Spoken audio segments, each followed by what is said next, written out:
Assalamualaikum warahmatullahi wabarakatuh.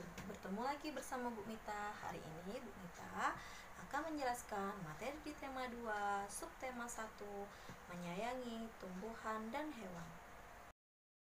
Sebelum kita belajar, kita berdoa terlebih dahulu. Berdoa dimulai, berdoa selesai. Oke, adapun tujuan pembelajaran pada hari ini yang pertama yaitu siswa dapat menjawab pertanyaan berdasarkan dongeng yang telah dibaca. Yang kedua, siswa dapat menyelesaikan soal-soal yang bersifat pertukaran atau komutatif dalam penjumlahan. Yang ketiga, siswa dapat menulis pengamalan atau pengalaman dalam berterima kasih. Keempat, siswa dapat melakukan gerak memutar dan meliupkan badan. Adapun di subtema 1 ini, materi kita yaitu manfaat tumbuhan bagi kehidupan manusia. Ada beberapa banyak tumbuhan nih, seperti pohon apel, pohon pisang, pohon kelapa, pohon mangga, dan masih banyak lagi pepohonan yang ada di Indonesia. Oke, yang pertama manfaat tumbuhan. Manfaat tumbuhan yang pertama sebagai sumber makanan, yang kedua bahan industri, ketiga peralatan rumah tangga, yang keempat bahan pakaian, kelima bahan alami, pewarna alami, yang terakhir yaitu bahan kesehatan. Untuk lebih mengenal tentang pentingnya atau manfaat tumbuhan bagi kehidupan manusia, mari bersama-sama kita menonton sebuah dongeng yang berjudul Kisah Anak Laki-laki dan Pohon Apel. Silakan menonton ya. Kisah tentang pohon apel. Alkisah, ada sebuah pohon apel yang sangat mencintai seorang bocah laki-laki. Setiap hari, si bocah berlarian mendatangi pohon tersebut. Dia merangkai daunnya dan dikenakan sebagai mahkota. Kadang dia bermain ayunan di antara dahan-dahan pohon. Saat lapar, dia memakan buah apelnya. Setelah letih bermain, si bocah tidur di keteduhan bayangan pohon. Si bocah sangat mencintai pohon itu, dan pohon pun begitu pula. Waktu kian berlalu, si bocah menjadi besar lalu meninggalkan pohon itu. Pohon pun merasa sedih dalam kesepian dan kesendirian. Suatu hari, si bocah telah dewasa datang kembali dengan murung. "Nak, kenapa kamu murung? Ayo, naiklah ke badanku dan bermainlah di dahanku seperti dulu." "Maaf pohon apel, aku bukan anak kecil lagi. Aku tidak bisa bermain seperti dulu lagi." "Pohon, aku sedih tidak punya uang. Aku perlu uang. Bisakah kamu beri aku uang?" "Maaf nak, aku tidak punya uang nak. Yang kupunya hanya apel. Ambillah apelku dan juallah ke pasar untuk bisa dapat uang." Si bocah bersemangat segera memanjat dan memetik apel-apel di pohon lalu membawanya pergi. Lama sekali si bocah itu tidak terlihat lagi oleh si pohon. Si pohon pun sedih dalam kesepian dan kesendirian. Hingga suatu hari si bocah datang lagi, membuat si pohon riang gembira. Pohon berkata, "Hai nak, naiklah ke batang dan dahanku, bermainlah dan bersenang-senanglah." "Maaf pohon, aku tidak ada waktu untuk bermain-main. Aku butuh sebuah rumah untuk tempat tinggal keluargaku. Bisakah kamu memberinya?" tanya si bocah dengan berharap. Pohon pun menjawab, "Aku tidak punya rumah. Hutan adalah rumahku. Potonglah dahan-dahanku. Kamu bisa menggunakan dahan-dahan itu untuk membuat rumah." Si bocah segera memotong-motong dahan pohon itu, lalu membawanya pergi. Namun lama setelah itu si bocah tidak datang lagi. Suatu saat si bocah datang lagi dengan wajah yang sedih. Pohon berkata, "Kenapa kamu sedih nak? Ayolah bermainlah di batangku." Aku sudah tua, sudah tidak bisa bermain lagi. Aku banyak masalah dan aku ingin melupakannya. Aku butuh sebuah perahu untuk menenangkan diri ini berlayar ke laut. Bisakah kamu memberiku sebuah perahu? Tebanglah aku dan buatlah perahu. Pergilah berlayar dengan gembira. Si bocah segera menebang pohon itu, kemudian membuatnya perahu. Dengan menggunakan perahu itu, si bocah pergi berlayar meninggalkan pohon. Setelah sekian lama, si bocah pun kembali datang. Si pohon berkata, "Maaf nak, tidak ada apapun sekarang yang bisa aku berikan padamu." Si bocah berkata, "Aku pun sudah tua. Aku hanya butuh tempat yang tenang untuk beristirahat karena aku sangat letih." Tepat sekali, aku pun pohon yang sudah tua. Tepat kamu gunakan untuk duduk. Mari nak, beristirahatlah di badanku. Si bocah tua pun dengan badan terbungkuk meletakkan diri di atas pohon itu untuk beristirahat. Kawan-kawan, pohon ini sama seperti ayah atau ibu kita. Saat mereka kesepian sendirian, saat mereka membutuhkan kita, di manakah kita anak-anaknya berada? Semua telah diberikan kepada kita. Berapa banyak waktu yang kita sisihkan untuk mereka? Berapa perhatian yang kita berikan pada mereka? Suatu hari kelak, kita pun akan menjadi seperti pohon itu. Semoga kita pun bisa menjadi pohon yang berbahagia. Oke, bagaimana? Sudah menonton video atau dongeng yang telah Ibu berikan tadi? Oke, siapa yang tahu apa manfaat pohon apel yang ada di dalam dongeng? Iya, betul. Manfaat pohon apel yang ada di dalam dongeng yaitu anak laki-laki dan pohon apel, yaitu sebagai bahan baku membuat rumah dan tempat istirahat yang nyaman bagi anak laki-laki tersebut. Oke, selain itu ada beberapa lagi manfaat dari pohon apel. Yang pertama, sebagai sumber makanan, apa yang diambil yaitu buah apelnya ya dapat dijadikan sebagai sumber makanan.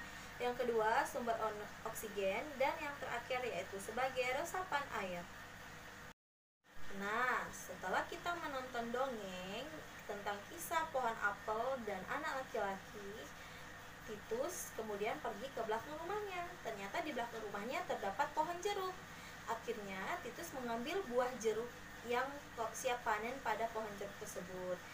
Titus menjadikan buah jeruk yang ia ambil menjadi 2 kardus. Ya, kardus pertama itu berisi 15 jeruk dan kardus kedua berisi 22 jeruk.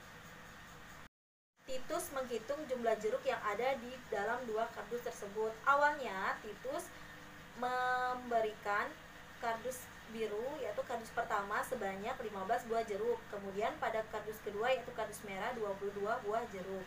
Kemudian Titus berpikir, apakah jika ia menukar buah jeruk yang ada di dalam 2 kardus tersebut akan sama hasilnya jika dijumlahkan? Akhirnya Titus merubah kardus biru yang awalnya 15 buah ia tukar menjadi 22 buah, sehingga pada kardus merah berubah juga jumlah buah jeruknya menjadi 15 buah. Setelah dihitung akhirnya 15 ditambah 22 hasilnya 37, sedangkan 22 ditambah 15 hasilnya juga 37. Maka didapatkan hasil atau dapat ditarik kesimpulan bahwa 15 ditambah 22 akan sama hasilnya dengan 22 ditambah 15. Oleh sebab itu, sifat komutatif atau pertukaran pada penjumlahan berlaku. Oke, untuk lebih jelasnya kita tonton video berikut ini tentang penggunaan sifat komutatif atau pertukaran di dalam penjumlahan. Silakan menonton ya, Nak.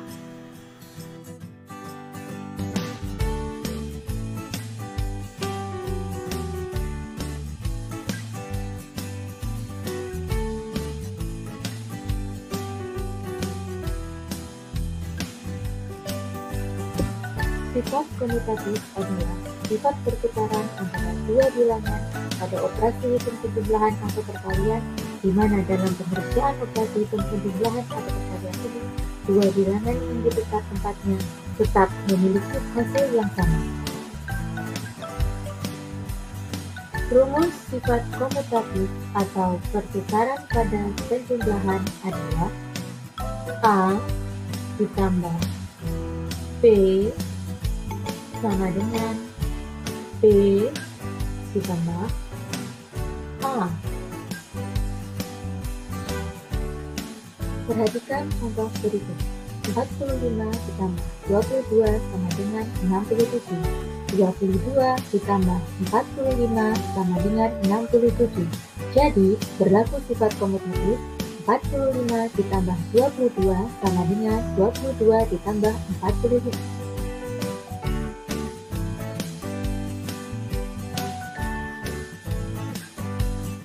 Oke, dalam kehidupan sehari-hari, saling tolong-menolong itu sangat penting. Kenapa? Kita tidak bisa hidup sendirian karena kita termasuk makhluk sosial. Kita harus hidup saling tolong-menolong. Tanpa bantuan orang lain, kita tidak bisa hidup. Ya, misalnya nih, kalau tidak ada pedagang makanan, kita gimana mau makan ya nak? Kan kita mau beli, pasti kita membutuhkan seseorang untuk menjual makanan tersebut. Misalnya nih, pada saat libur, ibu membuat kue bersama sang anak. Nah, ibu meminta tolong sang anak untuk membelikan gula, karena gula di rumah itu kurang. Nah, ketika sudah dibelikan oleh sang anak, ibu mengucapkan terima kasih. Nah, itu merupakan pengalaman berterima kasih. Ada lagi nih, kita harus berterima kasih terhadap tumbuhan dan hewan juga. Bagaimana caranya? Ayo, siapa yang tahu? Oke, nanti kalian boleh baca ya percakapan yang ada di buku ya. Udah dibaca belum? Ya, sudah ya. Coba siapa yang tahu apa kesimpulan dari percakapan yang ada di buku tadi yang telah kalian baca? Iya, betul. Ada namanya cara berterima kasih kepada tumbuhan. Siapa yang tahu? Ya, cara berterima kasih kepada tumbuhan yang pertama dengan cara merawat tumbuhan. Misalnya diberi pupuk, disiram, ya nak. Yang kedua, tidak boleh menebang pohon sembarangan, ya. Oke, selain tumbuhan ada cara berterima kasih kepada hewan. Misalnya, kita harus menyayangi hewan, tidak menyiksa hewan, memberi makan dan minum hewan, serta memberikan atau menjaga kebersihan tempat atau kandang hewan. Paham ya nak ya, cara berterima kasih kepada tumbuhan dan hewan? Oke, setelah kita belajar tentang menjawab pertanyaan dari sebuah dongeng yang telah kita dengarkan atau kita baca, kemudian menjumlahkan buah jeruk melalui sifat pertukaran atau komutatif, dan pengalaman berterima kasih, sekarang kita akan belajar mengenai gerak, memutar, dan meliukkan badan. Masih ingat nggak? Dulu kelas 2 kita sudah pernah ya belajar tentang gerak, memutar, dan meliukkan badan. Kesehatan merupakan tanda bersyukur kepada Tuhan. Biar kenapa? Biar tubuh kita sehat. Oke, hari ini Ibu Mita akan menjelaskan tentang gerakan memutar dan meliukkan badan.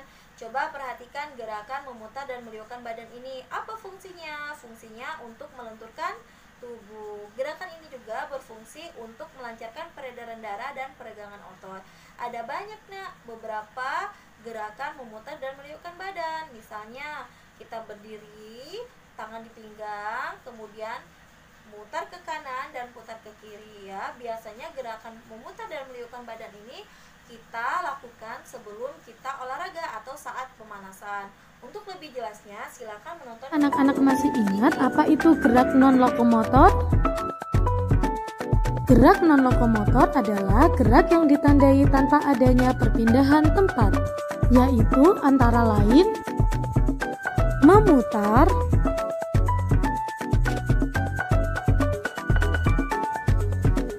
berjongkok,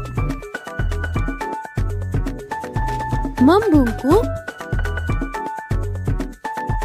menekuk, mengayun, dan meliukkan badan. Ayo kita lakukan gerakan berikut. Gerakan memutar badan. Gerakan ini diawali dengan sikap berdiri tegak. Kemudian taruh tangan di pinggang. Putar badan ke arah kanan dan kiri. Berikut adalah contoh gerakan memutar badan.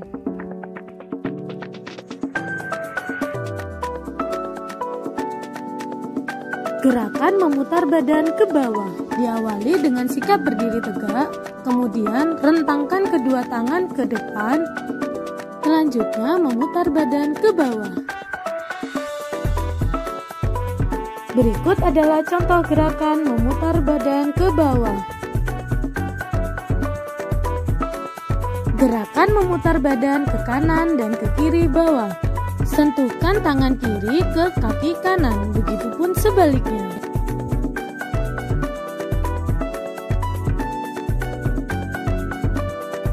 Gerakan meliupkan badan ke atas atau gerakan melentingkan badan. Contoh gerakan melentingkan badan seperti video berikut ini.